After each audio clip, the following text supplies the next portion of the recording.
end of today's talk, we will move on to our audience Q&A, followed by a photo op line. We do have additional books for sale available downstairs at the front of the store. We'd now like to ask that everyone please go ahead and silence your cell phones, keep these aisleways clear to the best of our ability, and ask a staff member if you need any assistance. Now a little bit about today's guests. Our moderator, Alexander M. Rigby, is a New York Times bestselling editor at Penguin Random House. He holds an MFA from Stonecoast at the University of Southern Maine. An avid outdoorsman who enjoys hiking in the wilderness, Alexander is on a mission to visit every national park in the United States. Mackenzie Smith is an Austin and New York City-based editorial photographer and director. Her work is focused on the stories that connect and sustain us, especially through food. And about our author, B. Dylan Hollis is a social media personality who has tasked himself with baking and tasting unusual recipes from bygone era years. He stumbled into both baking and social media fame at once in 2020 when quarantine boredom led him to film an investigation of an old cookbook he had collected from an estate sale. Hundreds of recipes later, Dylan now entertains millions across TikTok, YouTube, and Instagram with his unique style and fast jokes. Let's give it up for today's speakers.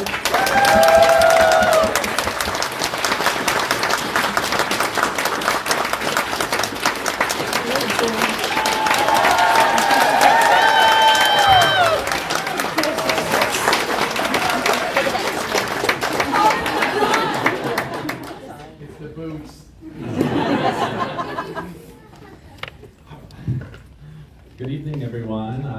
Dylan, Mackenzie, and I are super excited to be here with you all at Book People in Austin. So we're really excited to have a conversation today about all things vintage baked goods and baking across America. So thank you so much for coming out and joining us. So, super excited to talk not only with Dylan, but also with Mackenzie Smith this evening, who is the photographer of the book and is a local Austin city dweller. So, we love that.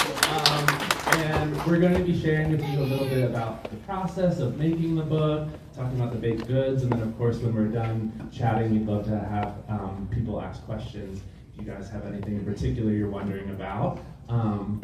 So we're going to kick things off, and I'd love, Dylan, for you to give us a little bit of an intro just behind the genesis of Baking Across America. Of course, you had your debut cookbook, Baking Yesteryear, and I'd love for you to share with the audience where the idea of Baking Across America came from and why we decided, instead of looking at these vintage recipes through time, why we decided to look at them through different regions across the U.S. Well, I tell ya, if you folks don't know, I bake through cookbooks on TikTok to varying degrees of success. Yes. And I bake through these old, recipes and I upload them, and you get the normal comments of, oh, I remember when my granny used to make that, I remember when my grandmother used to make that. Or if it was something bad, they'd said, oh, please do not remind me of that. But then, every now and then, I would bake a recipe that was famous in a particular place. I think back to the gooey butter cake of St. Louis, Missouri. I started saying Missouri as a joke, and now I can't go back to saying Missouri. But that is a recipe that's very important to St. Louis and very important to Missouri. But what I noticed is that the comments were different. Instead of that which I just told you about, the comments were feral. They were like, this is the pride of my city. You have done the entire state of Missouri proud.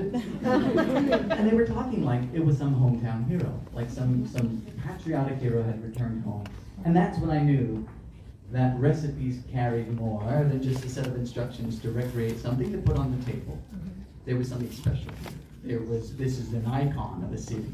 So I said, there's got to be more dishes like that. And sure as night follows day, I recall baking a Texas sheet cake.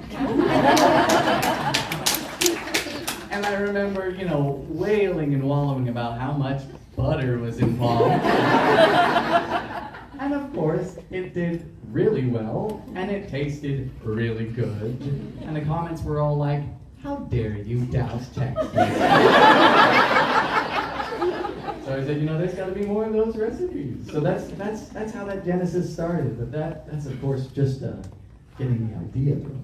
Yeah, so when we came up with this idea for the second book, I think right from the start, both Dylan and I talked about, okay, with the title like Baking Across America, we can't just say Baking Across America without actually baking across America. So before we even started on the cookbook, there was a lot of logistic planning about what we were going to do to actually travel across the US. We really wanted to shoot these baked goods in the states and cities that they originated from. And in order to do so, we needed to have a photographer who was willing to join us on the road. So enter Mackenzie Smith, who we were lucky enough to partner with. And last summer, the three of us, as well as our lovely baking assistant Kaylee, who's here in the audience tonight, the four of us traveled around to 18 different states and DC, which was very fun and also very tiring. But yeah, Mackenzie, I'd love to hear from you. When I first approached you as editor of this book with this project, what were your first thoughts about the scope of this and shooting in so many different places, and what excited you and maybe scared you a little bit about it? Well, no offense, Dylan, but I had never heard of you before. So when I got your email, Alex, I thought, is this real? Like, you want to do this dream that I've had for my entire career, and it's with some guy that I've never heard of. And I took the thing, you didn't have a website. Do you have a website yet? No. I was like, and I'm not on TikTok, so I was like, hey, I guess I have to download TikTok.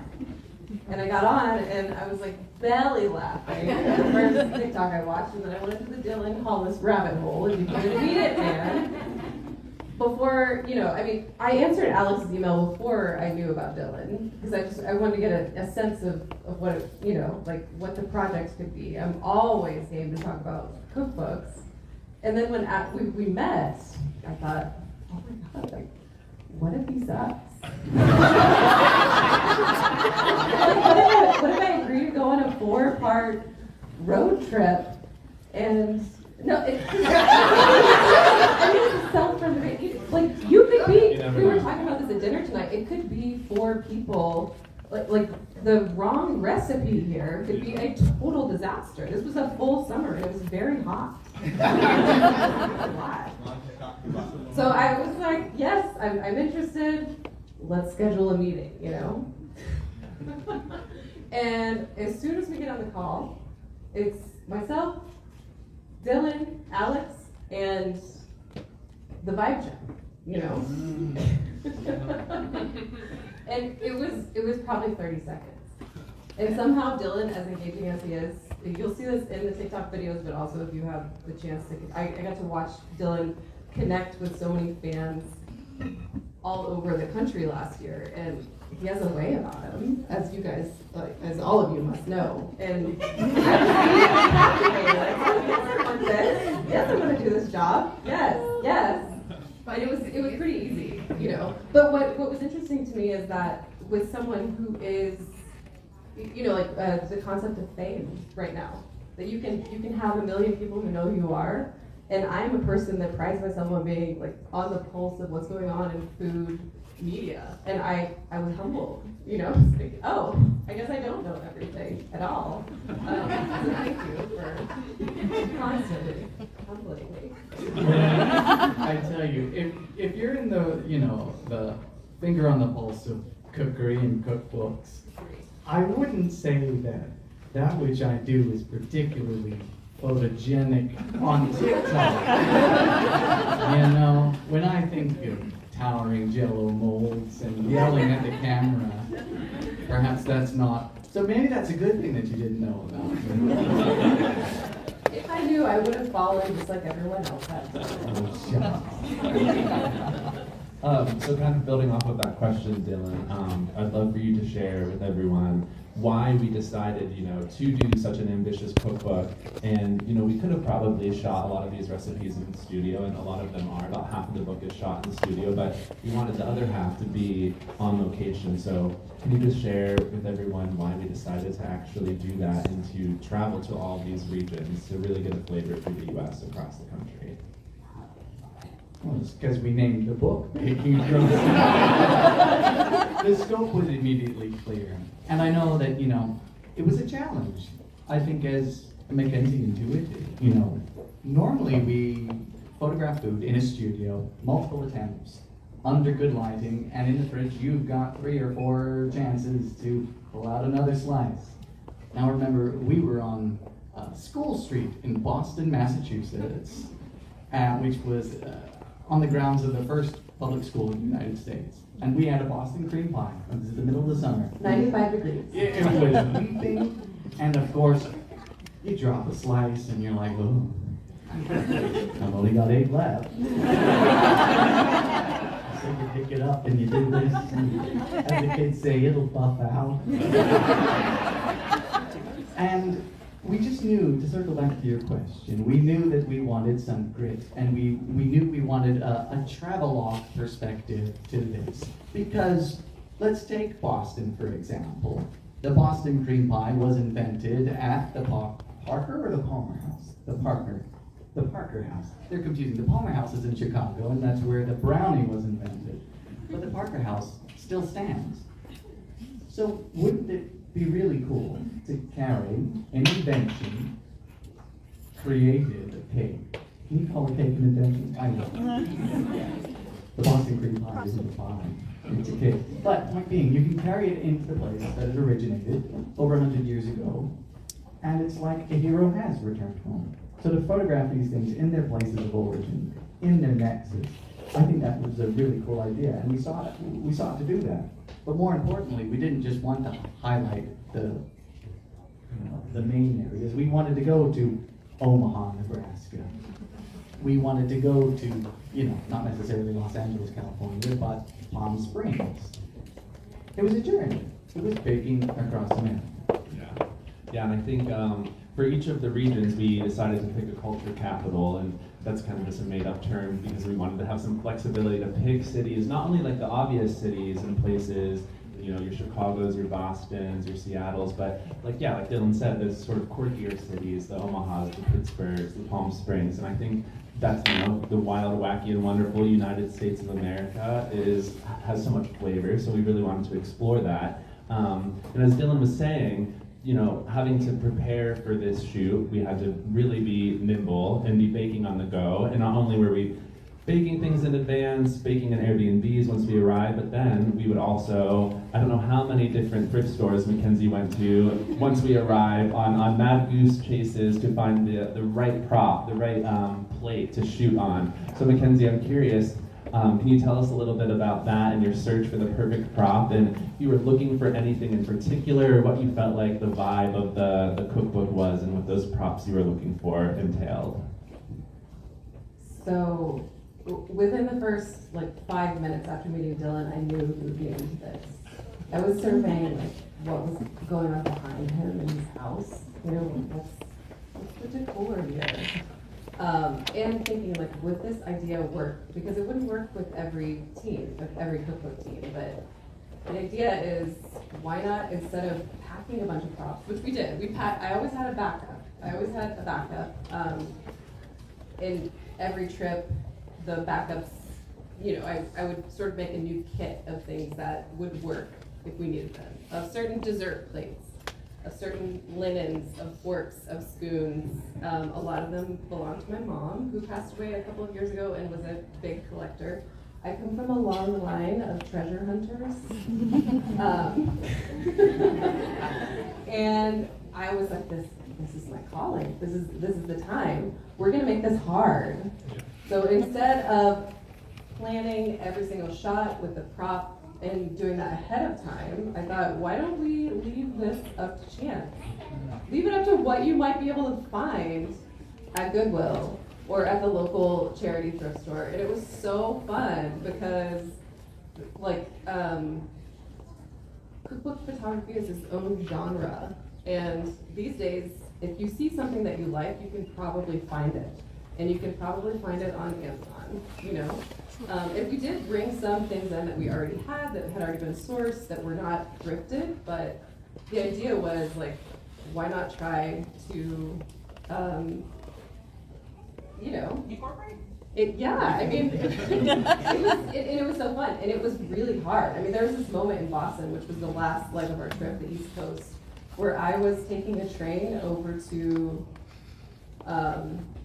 Cambridge, and I was like, what have I done? I'm so tired, and I'm taking a train to an antique store that I've never been to. I don't know. Alex kept on texting me and asking, like, when are you going to be back? And I was like, I haven't found it yet. I don't know. Just give me some time, you know? But it was important because it was Boston cream pie, so like I had to keep going. It was melting. What were you gonna put it on? You know? But it was so fun. I mean, there was also, okay, side note, yes, we're talking about props. Also, we have to give a moment for Alex because this man loves to travel. And yes, baking across America, we wanted to do it, to do all the regions, but also this is Alex's jam. He loves to travel and he loves to plan, and he made sure that we knew where we were going at every step. To the point when we were in Seattle at the most amazing thrift store I've ever been to, he was like, you have 15 minutes. I was pissed. I couldn't believe it. I would have made a trip just to go to this store in Seattle. I would have flown to Seattle for the store. And Alex told me I had 15 minutes in there. And Alex, Kaylee, and Dylan were all like behind the scenes, like, how does this look? And I was like, no, not that one, not that, you know. But it was really fun, and it was, it kind of like turned into a bit of a game of like, we found this, okay, we've used this, we don't want to use this again. Oh, this is black and white, this would go with Boston cream pie. This is very neutral. We can put this in a field of flowers and it'll let the dessert do its thing. And it was such a delight. And it was hard, but I wouldn't have done it any other way, you know? Yeah. I think it's Pacific Galleries. Yeah. Or they yeah. Take longer than 15 minutes. Yeah, it's a huge place. It's in the south of the city. I think they changed names recently, but it's something like that. It was really, you made us leave. I had only found... We were there for over an hour, everyone. And I had only found 5 pairs of salt and pepper shakers. I needed more. Well, that reminds me, and this is another question for Dylan, but I think what was so special is like we kind of just stumbled upon so many things. One of my favorite things we found is for possum pie in Arkansas. Dylan found, I think it was you who found the shirt, right? It was Mackenzie, okay, but it was like in your perfect size. Then we found this shirt that said Arkansas with like a screaming possum on the shirt. And that's what we ended up shooting. Dylan's wearing the shirt for possum pie in Arkansas. So, Dylan, I'd love for you to just talk a little bit about like what are some of your other favorite memories from the road trip last summer, and was there any city in particular that maybe surprised you or was different, especially if it was your first time there? On this trip, this was the first time I had ever stepped foot into New Orleans, Louisiana. And it was incredible. It felt like a place not only out of time, but sort of outside of the United States. I was enthralled. I mean, everyone was on the streets, everyone was happy, there was music on every corner, and it blew my mind, the depth of the sort of culture and of the cooking that was there. I tried turtle soup for the first time, and it's incredible if you don't think about the turtles. Had my first Sazerac there. It was fantastic. I loved New Orleans. Boston was great because I think if there was any claim for a capital to be elsewhere, I think Boston could argue that could be a capital of the United States. It's like walking and seeing history through brick and mortar. It was incredible. I did enjoy that. Pittsburgh is... Pittsburgh, Pittsburgh was everyone. a favorite. I love Pittsburgh. It's lots of bridges and it's the echoes of industry past. And Andrew Carnegie did a lot for libraries, which I'm a big fan of. He was an evil man, but he gave all his money away before he died, so he gets a pass. And all of the interactions too. I remember being on, if you recall, being on that street, School Street. We were working. We had our backs to the road, and we were dealing with the Boston cream pie that I just, wiped off the dirt off. And this tour bus came by behind us, and it stopped. And I looked to my right, and there's no traffic, there's no stop sign, and I said, ooh, what's going on? Now these tour buses have PA systems, for better or for worse, that can be heard outside of the bus. So I sat there, we're all focused on this Boston cream pie that's melting, and all I hear is, B. Dylan Hollis. Is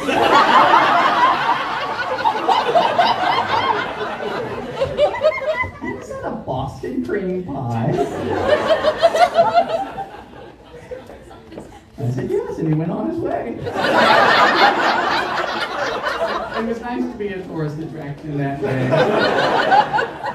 Cutting the pie on the sidewalk. But, yeah, that was one of my favorites. And then, of course, Palm Springs was great. There's a few great pictures in the book that you captured where, of course, we were outside. It was 110. And there's a few pictures, I believe in the Culture Capital spread for Palm Springs, where I look like I am dead. Halfway through the heat stroke, where the eyes start to gloss over, and I had a cookie, so I was happy. Yeah, that was a very astute bus driver. He had some good vision. Not only did he recognize the author, he recognized the cake. So yeah, I think we were really lucky to be able to go to all these places. And another thing that I think is really special about Dylan and his book is that these are vintage recipes that really bring people together in such a cool way. We're telling the stories behind the people who invented these. I just loved, even as his editor, I was learning so much while editing this book about the history of these baked goods, and I hope you all enjoy reading about them. But I think really bringing people together through baked goods was one of the funnest parts about it. And even just our team, we were able to work together. And Mackenzie, one of the other things I was curious about is, you have a lot of experience shooting other cookbooks, and that's how I found you, is just some of your work through other cookbooks. And as we've talked about, this was a bit of a different project because we were really shooting on the go, sort of documentary style. So what did you think about sort of shooting on the go, and what was the difference between shooting in the studio versus really shooting on the road, and how did we sort of adapt for that? Yeah, I mean, like I said before, it was a dream come true. I feel like a lot of the work I do is in studio, and then a good bit of it is also editorial, sort of like photojournalism, where I'm sent to a location, I have a shot list, and I have 2 hours, and the shot list is too long, and I have to figure out how I'm gonna make it happen and what I'm gonna prioritize. And so this was kind of the perfect assignment for me, really, in the sense that I had a team of, so normally when I'm going out and on these quick 2 hour shoots, it's just myself, and I'm meant to be small and quick about everything. And in this case, I have 3 other collaborators, and sometimes 4 or 5 when we had our friends in other cities meet up with us, which was amazing. And we got the chance to talk through ideas before we went somewhere. So it was a little bit more than these quick 2 hour assignments that I have. And on the other hand, the work that I do commercially is, we're working on 4 photos in a day. And every single detail is picked apart by a committee. Or not, I shouldn't say picked apart, but everybody wants to weigh in, and we need to make sure everyone's happy. And we're tethered to a computer, which is often necessary to make sure that every detail shows up the way it is. And one of the great things about this is during our first meeting, I was able to say, are you okay with every detail not being perfect? Because that was actually what I was looking for with the 5 check, is this person neurotic? Yes or no? Dylan is neurotic, but not in that way. he's fully okay with the drips and the drops and the spills and the melting and the letting it be what it is. And that was really important to me for this. And that was kind of like my, and I think too in food photography in general, like we've sort of reached this point where with technology and with the way that we build our shoot days, we are able to affect every detail and lean into what we want to and decide where in the recipe we want to tell this story. And for this, we knew the recipe was going to be the end of the recipe because we needed the baked good to be finished so we could take it out into the world, right? So that's already one question that's answered. Usually when I'm reading a cookbook manuscript, I ask myself, where in the recipe are we? You know, what do we want to tell about this recipe? And that's not the question that we needed to answer with all of what we had. It's what's the temperature outside? And where are we? Where are we, of course. And how far from the car can we go before we need to run back and get some paper towels? Because even if we're okay with drips, I can't have chocolate all over my hands while I'm doing this. Which, if the question is, what's different about this than other cookbooks? I got my hands a lot dirtier on this one, but like happily. You know? Yeah. And I think what's great, we're really lucky that we all kind of approached it from the way of we're just gonna go fully in, we're gonna see what happens, and it's gonna be authentic because it's happening and it's real and we're in the city. So I think that was really special. So changing gears a little bit, Dylan, I'm curious if you could talk a little bit more about how baking across America sort of builds off of Baking Yesterday, your first cookbook, and maybe for the audience you could kind of compare and contrast them and share just, you know, what are some of your favorite parts about book one and book two and just how they're different. Well, the great thing about Baking Yesteryear is it is a road trip, but a road trip through time. Starting in the 1900s and ending in the 1980s. And that journey, I like lists. I think people like lists. Opening a cookbook, I feel like the whole appetizer salad, that, you know, dinner. I'm not particularly good at that. But going back in time, so is something I can do. So those lists, building that, it's engaging. You travel through. Now, baking across America, to answer your questions, it's much the same just from east to west. And what makes it different is, you know, in the title and in the scope. You know, perhaps I should highlight the process for how we did this. We take Savannah, for example, our first leg, where we would all land separately, separate flights. We would meet in the baggage claim, and then Haley would have a list of ingredients, had our recipe ready, and we would literally just go to the nearest grocery store and hope they would have all of the ingredients. And then once we got all of that, we would go to an Airbnb and we would hope that they had a functioning oven. The strange thing about Airbnbs is they'll have 32 frying pans and no pots. Or 32 sponges and no frying pans. But, you know, we made it work. And sometimes we didn't. I remember making that gooey butter cake we were in Omaha, Nebraska, and it was an old electric range. You guys ever seen those old electric ovens that kind of look like a filing cabinet? Anyway, it had a top element. And I've never burned a cake in 5 minutes, 45 seconds. But we managed it. And you know, we should have known, because you turned the oven on, and the whole lights in the house dimmed. But we made it work, and that's what told that story. And you know, we were on public transportation. We almost got thrown off the trams of New Orleans because we had pralines on them. No, you can't say pralines. I'll tell you this, I made the mistake of saying pralines on TikTok. Now, the rest of the country knows them as pralines, but in New Orleans, it's pralines.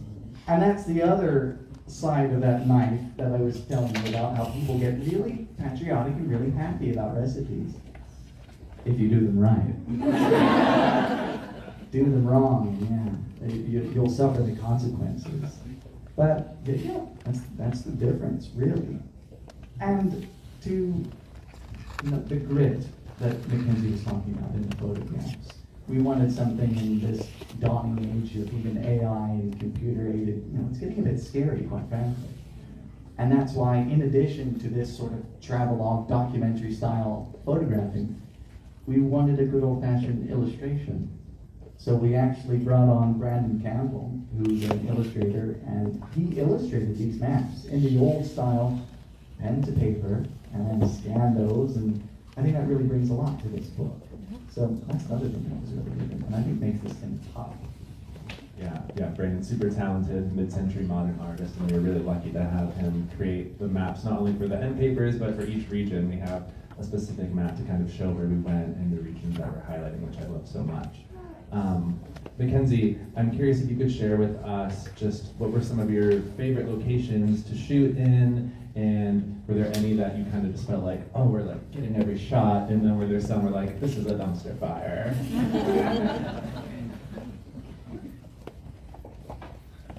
I don't think we had any dumpster fires. I mean, like, I will be curious to know what you think after I name Yes, you'll my answer this favorite question. places. So I was most surprised. Two places I've never been: Omaha and Pittsburgh. Ended up being my favorite cities on the trip. And some of my favorite shots from those. The moment, so the Kool-Aid pie, which I misnamed Jello pies for 3 trips. Kool-Aid, Jello, I know, I get the difference, but like it's an era, you know, that's gone by. So it's easy to get them confused. But the purple grape Kool-Aid pie that we shot in Nebraska, in Omaha, they've done such a beautiful job investing into public spaces in the city, both with art and with landscaping, and we spent a lot of time walking around in downtown Omaha, and there was this moment where we had a stainless steel plate. It was nothing. It was just very simple. It did get hot in the heat, and it reflected the sky. So I knew that if we were going to end up using that the rest of the image would need to be interesting enough to fill the page, you know? We're not minimalists. So we ended up in this field of yellow wildflowers. I should learn what they're called. Someone please help me if you know. And, you know, Dylan just held the pie over this field of wildflowers in downtown Omaha. And the moment I took it, I was like, I want a print of this hanging in my house, you know, and I want to look at it every single day. And actually the picture that my favorite picture didn't make it into the book. It's one where Alex, his gorgeous attention to detail. Dylan and I are like freewheeling over here, and Alex is like, let me fix it. Thank God, because we need you. So, you know, he's adjusting Dylan's bracelet, and we'll share the outtake at some point, but it's this moment of Dylan holding a purple Kool-Aid pie over a field of wildflowers in downtown Omaha, and Alex like fidgeting with his beaded bracelet, with Dylan's bracelet. And I felt so full in that moment. And so like, you know, we're here to make the photos for the book, but when you make a photo that you know you would like to look at every day, not just when you open a book, it's one of the best feelings that I can imagine, you know. And I had several on the trip. That was the beginning of our municipal flower series, which you'll notice throughout the book, where I was like, okay, we've got flowers planted in cities, this is free. We go, we check out the landscaping, we hold a plate of cookies over the flowers, and now, it's a series now. Yeah, those are the places you can't really research beforehand. You just stumble upon those. Right, and so, you know, it was like these gorgeous, juicy hydrangeas in Seattle, and it felt, you know, like you could really tell sort of the climate from each region, which was so fun. But I would say Omaha was great, and Pittsburgh was just, everyone keeps on saying grit. But yeah, I mean, Pittsburgh was great. The food was great. We got to Alexander's from Pittsburgh, so we got the warm welcome. And his mom was there, and she helped us shoot the strawberry pretzel salad, which if you haven't made, you should. It's delicious, and the whole city was it was lovely. And it was like towards the end of our trip, so we were all getting kind of sentimental about this camp that we had formed being over, and yeah, it was great. Thank you for sharing that. Dylan, I'm curious, you touched on this a little bit at the beginning of our conversation, but as you said, people were really opinionated about what recipes they felt represented their state or their region. So I'm curious if you could share with us all, what were some of the sort of more obvious choices for the book in those states and those recipes, and what were some of the states that you found a bit more challenging and you had to do a lot more research on to find the right recipe to represent that state? You know, you think of states like Florida.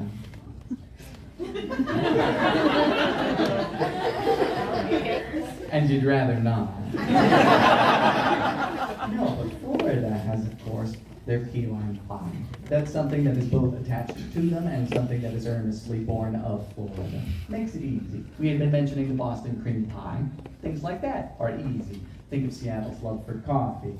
Or, you know, you then go into a gray area of like Mississippi mud. Call it a cake, call it a pie. But it's been more associated to Mississippi than Mississippi has sort of birthed it, so to speak. The Mississippi River runs through more states than just Mississippi. But, you know, it's famous enough and it's ingrained enough that that was an easy choice. Texas was a very easy choice.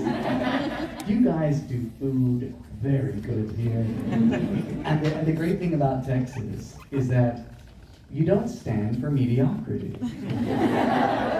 You know exactly what it is that you want, and you demand it. And I think that's what makes a lot of the baked goods. I mean, we won't even get into savory because you guys are masters of that.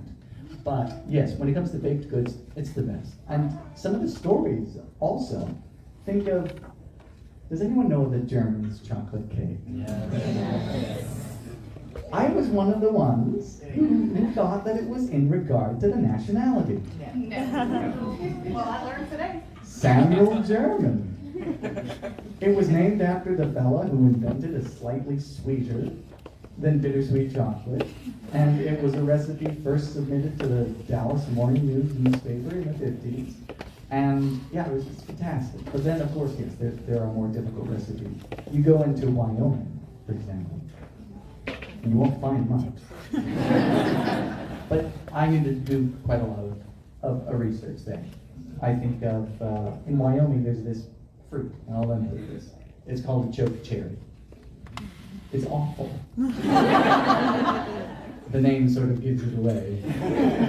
But it's this awful pit-to-flesh ratio berry that is no good, and it tastes bad, and it'll really harm dogs. And Wyomingites, so much time on our hands that we're just like, okay, we're gonna make a jam out of that. So that's something really unique to Wyoming is choke cherry jam and jellies. So one thing they do is trying to sweeten, you know, baked goods and quick breads with that, and so that required a lot more research. And then, you know, some oddballs, I did make fun of Ohio a lot, which I felt bad for. The thing you're most famous for are buckeyes. They're so good, but they're made to resemble a poisonous and inedible nut. Which is such an interesting philosophy. And they're very proud in Ohio. Delicious, though. Very delicious. But I believe we're going to go into some audience questions.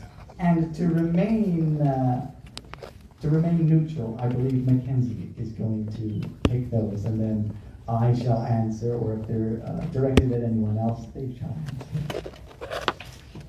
I saw that hand back there first. Yep. Do you still cook in the original place you cooked during COVID, or is it just somewhere different that you set up the same? That you see on my videos is, as a matter of fact, just my college apartment kitchen. That's where everything is. And if you look behind the camera, it's just my dining room. And yeah, I've been baking there since 2020. And you know, behind that door is my next door neighbor, which has caused some curiosities. At 10 p.m. on the 5th time yelling, "Hey!" It's always fun when a new tenant moves in. And then it's understandable when they move out.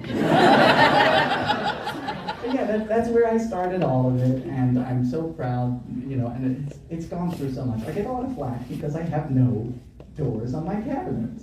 Which I think is a great thing because you never forget anything. You can see everything at the same time. But it has a few downsides. I remember I was doing a live stream and I made banana flour muffins on this live stream. And an avid viewer of mine, decided to do some research because on that live stream I said, these didn't turn out very good. And this viewer went back through all of my videos up to the beginning of the pandemic and then posted a comment and said, because my cabinets have no doors. This individual said, well, Dylan, no wonder they tasted bad. That banana flour has been untouched on the same place on your shelf for 4 years. That's how long it takes to get the bag of banana flour. So I said, don't call me out like that. So yeah, there's upsides and downsides to that kitchen. Oh, that's funny. Oh, okay. You never touched on the dumpster fires that you said you were going to say. I was still waiting for it. The dumpster fire. Well, when you're getting ready to go, say you're going to the airport. We were, in this case, going to a shoot. And everyone says, okay, you got the cookies? Mm-hmm. Oh. Do you have do you have the clothes? Yes. Okay. Everyone's set. You got the backups. You got the the extras that we baked. Yes. And Dylan, you've got the plate. Yes. Anyway, we make it to the square, the annual Hall Market, and I'm out there, and Dylan did not have the plate. So if you look under one of the Boston recipes for the Toll House and chocolate chip cookies, we had to pivot on the heel, and we just put them in my bloody hands. And you threw them in the air. Yeah, threw them in the air. So, I mean, Did you catch them? I some of them. Passers-by were, confused, but pigeons were happy. So yeah, that was the disaster, actually not having a plate, but that's what made it fun. That's perfect. Yep. Hi, first up, happy Pride. Yes. And then second, I was curious if there were any recipes that you really loved that just didn't make the book. Yes, that's a really good question. I can think of two. And anyone from West Virginia here? Well, in West Virginia, they have this recipe called pepperoni rolls. And they're absolutely fantastic. But I didn't include them in the book because there was a lot of work and a lot of stages. You got your dough to make, to proof, to rise, then you got to deal with the pepperoni itself. And there was just too many variables to make that. So that got scrapped. And in its place came black walnut bread, which is West Virginia hosts a few black walnut festivals, which I think is great. Black walnuts are good, and they're not meat, and everyone seems to hate them. But they get on everyone's yards. And then also in Maryland, I was going to include something called a Smith Island cake, which is wonderful, but it's a cake with about 42 layers. That's a lie. There's only 9. And it was just the same thing. It was very difficult. If you and I started baking it now, we could have it by Christmas. So that was just a lot of work. And I had done 3 dishwasher loaves, and I said let's instead we did the burger cookies at Maryland, which are fantastic. But yeah, those are 2 that didn't make it into the book.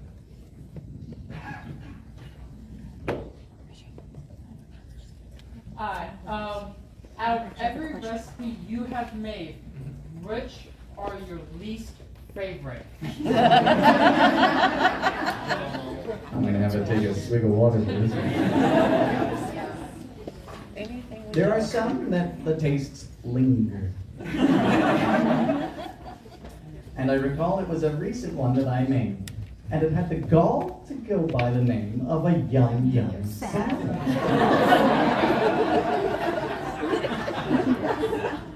Shall I walk you through it? Yes. 2 boxes of lemon jello. A 20-ounce can of crushed pineapple. Half a pound of cheddar cheese.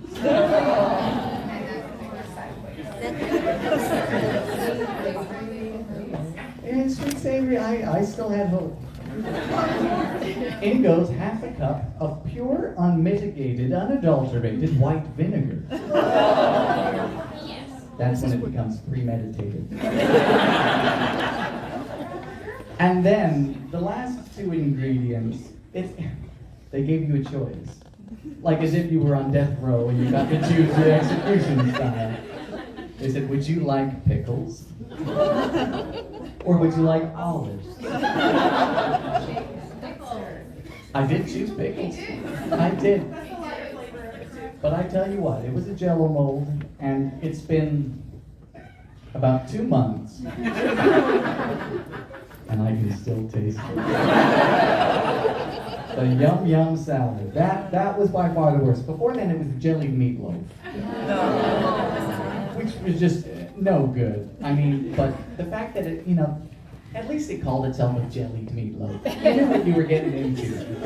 Someone set a trap with a yum yum salad. You can hear the sound effect as they spit it out.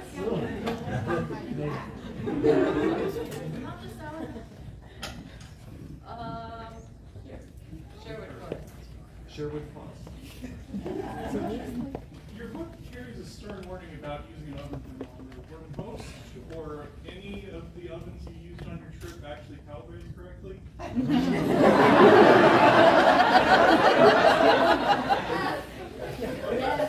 The question is that I really advocate for the use of an oven thermometer and whether or not any of the ovens we encountered on the trip were calibrated correctly. The one oven, it's a very good question because yes, oven thermometers are very important to me. The oven, for example, that we encountered in Omaha was calibrated like that of Chernobyl. It had a direct line from the nearest coal power plant. So no, that thing read hot. But there was some variability, certainly. I remember our one we had the oven thermometer in Savannah, Georgia, which read 335 instead of 350. So you could turn it to 350 and it was actually 335. Even my oven at home, when turned to 400, it's accurate before then, actually reads 380. So that's why I always say it's really good to have an oven thermometer. And the time to bake is not the be-all, end-all. There's always going to be variability, which is what makes baking difficult. You go by secondary, auxiliary, ancillary measures like the toothpick test, or, does it smell done? Even those simple things. When I first started baking, I misread some instructions and the cake was literally a pudding. And I said, well, it's been 30 minutes. And yeah, that didn't end well. But most are accurate within about 10 degrees on either side. And that's why when, we were recipe testing these and they went further to other recipe testers, you always give that time. People get frustrated. They say, why is it 10 to 15 minutes? Well, because of that variability. So somewhere, that one in Omaha, woo!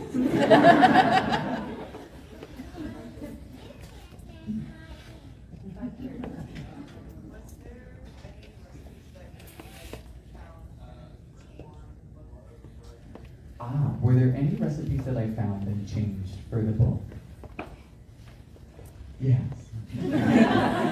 There's one for New York. Does anyone know of a Waldorf salad? Yes. It's great, isn't it? I'm a big fan of it, creamy, and all the 1950s kids, grapes, raisins, walnuts, celery. It's fantastic. Now in the 1950s, whether by curiosity or some unknown combination and cohort of illicit substances, they decided that they would encase it in gelatin. And I made this recipe for a Waldorf mold that was not creamy, and it was see-through, and I could see all of my fears staring back at me. And I said, this is no good. But then I found a recipe that incorporated some changes, but it was creamier. So I attached and amalgamated that to make a recipe called a Waldorf on Stars, which literally translates to Waldorf in stasis. Like Walt Disney's head. And after making this amalgamation, I tasted it, and it was good. And I said, oh dear, what's wrong with me? And I remember bringing it up because I wanted to include it in the book. And I said to my publisher, I said, I want to have a gelatin mold in my cookbook. And my publisher says, do you still want to have a cookbook? But it made it in. So the Waldorf Unstaz was the original name for the clear, scary one.